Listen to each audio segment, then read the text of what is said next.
Okay, so let's talk about resistance. How many of us resist something? Let's put it that way.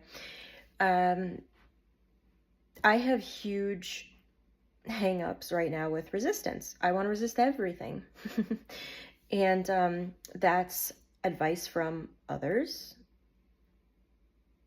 Or I wouldn't say advice because it's, again, when you come into your own belief system, you have to really know like what's true for you, what's true to you, and not just take advice from everybody because they don't know what's best for you. But what I'm saying is be open to hear people out and actually use that information to then question yourself. And I'll give you an example. So, just simple, silly example. I was out for a walk with my partner yesterday, and this has been ongoing, an awareness, but I remember, early on, I mean, he's a coach. He's on the side hustle, whatever. He coaches, and he's really good at coaching, really good at giving direction, really good at just, it's a strength of his. And I know that. I mean, I don't want to say I'm not a coach because I guess etheric and astral body is sort of a coaching experience, but yeah, it's just different. And when on the fitness side of things, when we were out walking, every time he's a tracker, right? So he looks at his watch and he's like, oh, we just did like a 16-minute pace. We did really well. Okay, let's keep going. Every time he says, let's keep going, you did well, I slow down. And I never came to the conclusion why. I just was like, oh, I'm tired. Oh, I can't do it.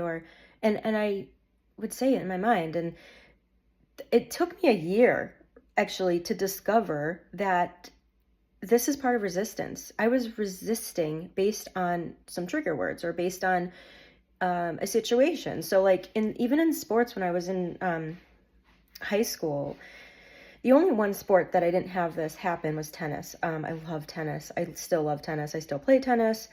Nobody could tell me to slow down or, whatever. I just loved it. So I did push. I was aggressive. But when it came to working out and doing things that are good for myself and my body, I know it's good to push myself. I actually know it's really good to push myself. Our bodies can actually do 20% more than what we think we can. And it's all about mindset. And whenever my partner said, oh my God, we met our goal, keep going, we have one more mile, I would automatically slow down. And I would go to like 18-minute pace or something ridiculous. And I came to the conclusion that I have a huge hang up with resistance for myself. And what it's connected to is self-love. Self-love for my own body, self-love for my own mind, self-love for myself, and giving me the time to work out and, nurture my body. And a lot of people don't look at it like that. Like they're not going to look into the depth and the, breadth of what this is about. But for me, because I'm in the astral body, etheric body healing modality, I know how it's connected. My brain just now automatically goes to awarenesses that I wouldn't otherwise know about. And so for me, it's connected to one of the 7 chakras.